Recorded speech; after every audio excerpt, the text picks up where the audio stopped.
نحمده ونصلي على رسوله الكريم اما بعد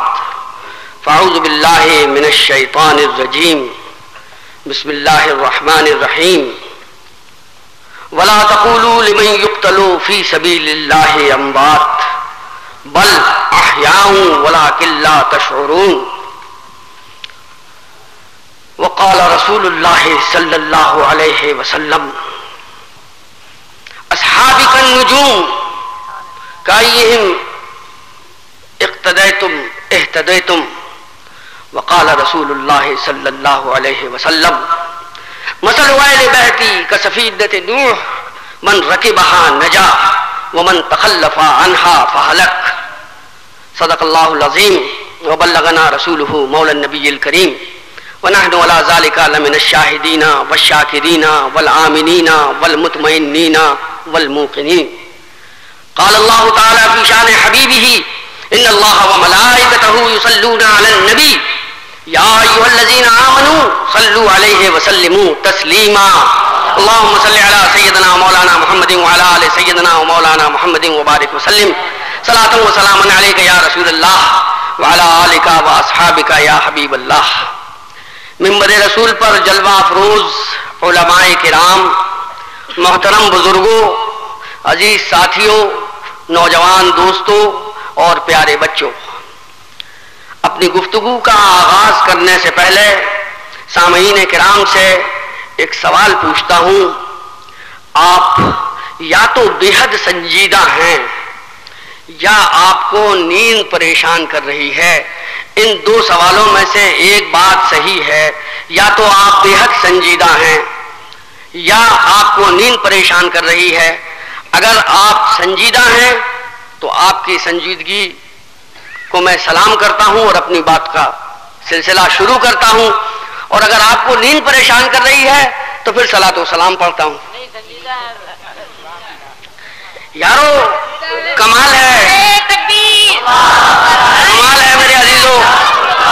میں نے ہندوستان کا بہت بڑا علاقہ گھوما، ہندوستان سے لے کے اور افریقہ تک کے بڑے بڑے دور کے علاقے دیکھے،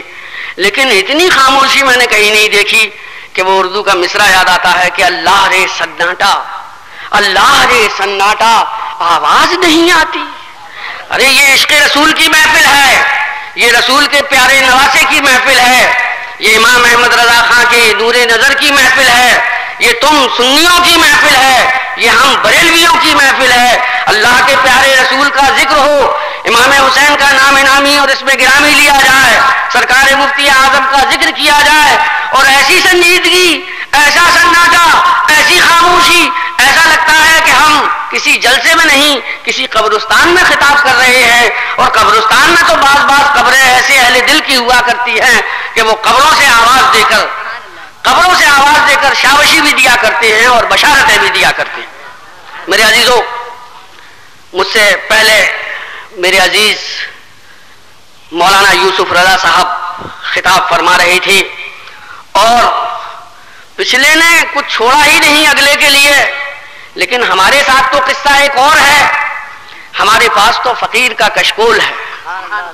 فقیر جب اپنا کشکول اور اپنا کاسے گدائی لے کر نکلتا ہے تو کبھی سرکار غوث اعظم کی بارگاہ میں حاضر ہوتا ہے، کبھی سلطان الہند خواجہ غریب نواز کی بارگاہ میں صدا لگاتا ہے، کبھی محبوب الہی کی بارگاہ میں سر کو جھکاتا ہے، کبھی صاحب البرکات کے آستانے پر چکر لگاتا ہے، اور کبھی اس صدی کے مجدد اعظم چشم و چراغ خاندان برکات عبد المصطفیٰ محمد احمد رضا خان قادری برکاتی کے آستانے پر آواز دیتا ہے. اور اللہ کا کرم ہے کہ جو صحیح فقیر ہوا کرتے ہیں ان کے کاسے گدائی کہیں سے خالی نہیں کیے جاتے. کچھ سرکار غوث اعظم کے ہاں سے ٹکڑا مل گیا، کچھ غریب النواز نے ٹکڑا دے دیا، کچھ صاحب البرکات نے جھوٹن دے دی، کچھ امام احمد رضا خان نے حلوہ دے دیا. تو کاسے میں فقیر کے طرح طرح کی نعمتیں ہوا کرتی ہیں. مولانا یوسف رضا نے خوب کہا اور بہت کچھ کہا، اتنا کہا کہ ہمیں لگا کہ ہمارے لیے کچھ چھوڑا ہی نہیں. مگر جب ہم نے اپنے کاسے گدائی کو ٹٹولا تو بڑا سکون ہوا کہ اللہ کے فضل و کرم سے ابھی تو ہمارے پاس بہت مال ہے، ابھی تو بہت مال ہے ہمارے پاس. میرے عزیزوں، عام طور سے میری یہ عادت ہے کہ میں جس وقت منبر رسول پر جاتا ہوں تو میرے ذہن میں بالکل نہیں ہوتا واللہ العظیم کہ میں آج کون سی آیت کریمہ کی تلاوت کروں گا اور میں کیا آپ حضرات کے سامنے گفتگو کروں گا، لیکن آج میں نے جان بوجھ کر وہی آیت کریمہ کی تلاوت کا شرف حاصل کیا جو مولوی یوسف رضا پڑھ چکے تھے۔ وَلَا تَقُولُوا لِمَن يُقْتَلُ فِي سَبِيلِ اللَّهِ أَمْوَاتٌ بَلْ أَحْيَاءٌ وَلَٰكِن لَّا تَشْعُرُونَ۔ مولا تبارک و تعالی ارشاد فرما رہا ہے وَلَا تَقُولُوا لِمَن يُقْتَلُ فِي سَبِيلِ اللَّهِ أَمْوَاتٌ، جو اللہ کے راستے میں مارے جائیں انہیں مردہ مت کہو، بل احیاء ولکن لا تشعرون، وہ زندہ ہیں لیکن تمہیں اس کا شعور نہیں ہے۔ شعور کا لفظ آیا، بڑا گاڑھا لفظ ہے، پورے حلق کو اس میں لگنا پڑتا ہے تب شعور کی عین نکل پاتی ہے۔ مولا تبارک و تعالیٰ نے، وہ تو خالق کائنات ہے، ہم سب اس کی مخلوق ہیں، اس نے ہمیں ہماری حقیقت بتائی، ہمیں شعور نہیں ہے۔ ہم بڑے بڑے دعوے کرتے ہیں کہ ہم مریخ پر اپنا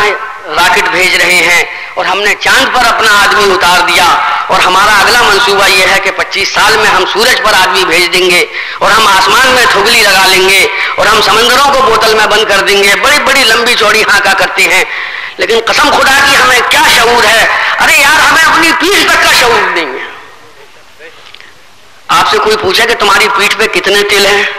پیٹھ آپ کی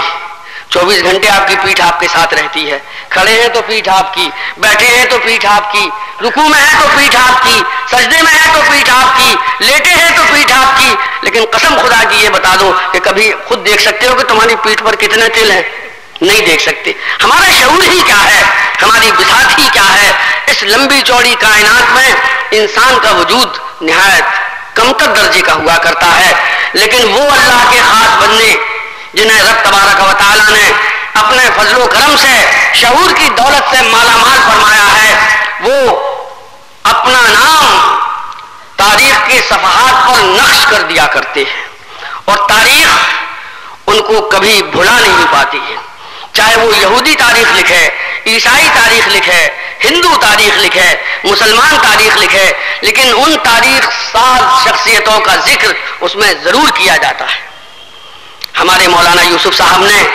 سیدنا امام حسین رضی اللہ تعالیٰ عنہ کے بارے میں آپ حضرات کو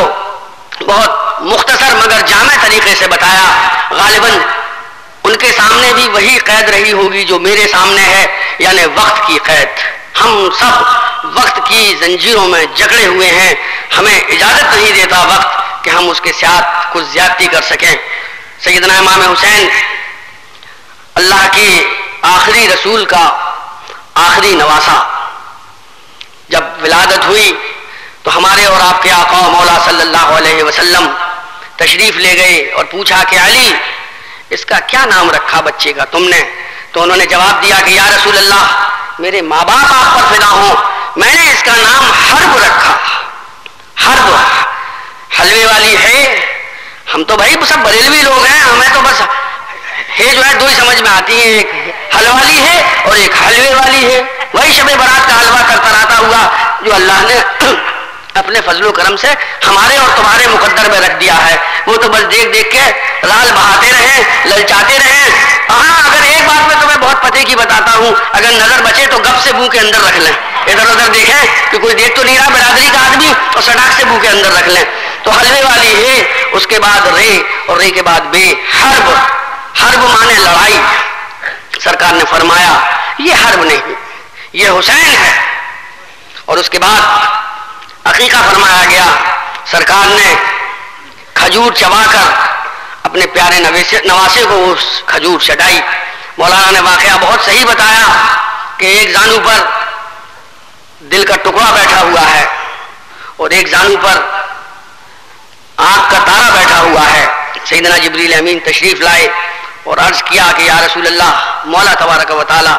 ایک کو آپ کے پاس رہنے دے گا اور ایک کو اپنے پاس بلائے گا، اور آپ کو یہ چھوٹ دی گئی کہ آپ جس کو چاہیں پسند کر لیں۔ تو اس غیب کی خبر رکھنے والے نبی نے، جس کو اس کے مالک نے علم ما کان و ما یکون دے کر ہمارا اور تمہارا آقا و مولا بنا کر بھیجا، انہوں نے امام حسین کو پسند کر لیا۔ چنانچہ چند روز بعد سید عالم صلی اللہ علیہ وسلم کے صاحبزادے حضرت ابراہیم کا وصال ہو گیا، اور سرکار اس واقعے کو اکثر یاد کیا کرتے تھے، وہ کہتے تھے کہ یہ حسین ہے جسے میں نے اپنے بیٹے کے بدلے پسند کیا تھا۔ واقعات کربلا تو بہت طول و طویل ہیں، اور ابھی محرم بالکل تازہ تازہ ہے، وہ واقعات آپ حضرات کے ذہن میں نقش بھی ہوں گے، اور یہاں مقصد بھی یہ نہیں ہے کہ آپ کو پہلی محرم سے 10 محرم تک کے حالات سنائے جائیں، بلکہ مقصد تو یہ ہے کہ آپ حضرات کو یہ بتانے کی کوشش کی جائے کہ واقعی کربلا کا عطر اور واقعی کربلا کا نچوڑ کیا تھا۔ خواجہ ہند عطا رسول سیدنا معین الدین چشتی اجمیری رضی اللہ تعالیٰ عنہ فرماتے ہیں، شاہست حسین، شاہست حسین، بادشاہ ہست حسین، دین ہست حسین، دی پناہ ہست حسین، سردار نداد دست در دست یزید، سردار نداد دست در دست یزید، حقا کے بنائے لا الہ ہست حسین۔ یہ کوئی نتھو خان نے نہیں کہا، کسی پتو خان نے نہیں کہا، کسی پچو خان نے نہیں کہا، کسی خیرو نے نہیں کہا، یہ اس نے کہا جس کو مدینہ طیبہ کی اس بارگاہ اعظم سے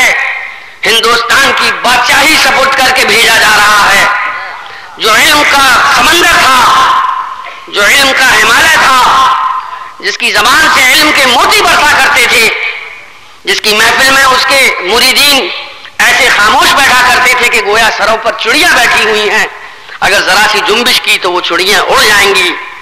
خواجہ ہند نے فرمایا، دین ہست حسین، دی پناہ ہست حسین، شاہ ہست حسین، بادشاہ ہست حسین، سردار نداد دست در دست یزید، حقا کہ بنا لا الہ ہست حسین۔ تو پھر ہمارا ہندوستان کا ایک شاعر جسے ہم اور آپ محمد علی جوہر کے نام سے جانتے ہیں، انہوں نے کہا کہ قتل حسین اصل میں مرگ یزید ہے، قتل حسین اصل میں مرگ یزید ہے، اسلام زندہ ہوتا ہے ہر کربلا کے بعد، اسلام زندہ ہوتا ہے ہر کربلا کے بعد، وہ چاہے 61 ہجری کی کربلا ہو یا سن 47 عیسوی کی کربلا ہو یا سن 92 عیسوی کی کربلا ہو۔ کربلاؤں کے سائز تو چھوٹے بڑے ہو سکتے ہیں، کربلاؤں کے ہونے کی وجوہات تو مختلف ہو سکتی ہیں، لیکن اس کے نتائج سب ایک ہی سے نکلے تقریباً کہ اسلام زندہ ہوتا ہے ہر کربلا کے بعد۔ میرا ذاتی مشاہدہ ہے کہ سن 92 کے بعد میں نے نوجوانوں کے چہروں پر داڑھییں دیکھی، میں نے مسجدوں میں نمازیوں کی کثرتیں دیکھی، میں نے خانقاہوں پر زائرین کے ہجوم دیکھے۔ اسلام زندہ ہوتا ہے ہر کربلا کے بعد۔ میرے عزیزوں، یہ ایک سازش کے تحت بہت دنوں سے یہ کام کیا جا رہا ہے کہ یزید کو رضی اللہ تعالیٰ عنہ اور امیر المومنین لکھ کر چھاپا جا رہا ہے، اور امام حسین کے ذمہ بغاوت کا الزام لگایا جا رہا ہے، اور یہ کہا جاتا ہے کہ ارے صاحب وہ تو حکومت کی لالچ میں انہوں نے یہ کربلا کا سارا واقعہ کیا، معاذ اللہ رب العالمین۔ ذرا ٹھنڈے دماغ سے سوچنے کی بات ہے، امام حسین کس کے بیٹے تھے؟ امام حسین اس کے بیٹے تھے جو مرتضی علی کے نام سے جانا جاتا ہے، اور جس کے بارے میں ہمارے آقا و مولا صلی اللہ علیہ وسلم نے فرمایا، انا مدینۃ العلم وعلی بابها، میں علم کا شہر ہوں اور علی اس کا دروازہ ہے۔ وہ علی مرتضی، انہوں نے فرمایا کہ اگر میں قرآن کی تفسیر لکھوں تو میری لکھی ہوئی تفسیر سے 70 اونٹ بھر جائیں۔ پھر علم کی کثرت ہوئی، اس لیے کہ علم کے سرچشمے کے تو ساتھ ہی رہا کرتے تھے، وہ علم کے سرچشمے کے داماد بھی تھے اور سگے چچیرے بھائی بھی تھے، ہر وقت علم کا فیض ان کے اوپر جاری ہوا کرتا تھا۔ تو فرمایا کہ بسم اللہ کی بے کے نیچے جو نقطہ لگا ہوا ہے، اگر علی اس کی تفسیر لکھے تو 70 اونٹ میری لکھی ہوئی تفسیر کی کتابوں سے بھر جائیں۔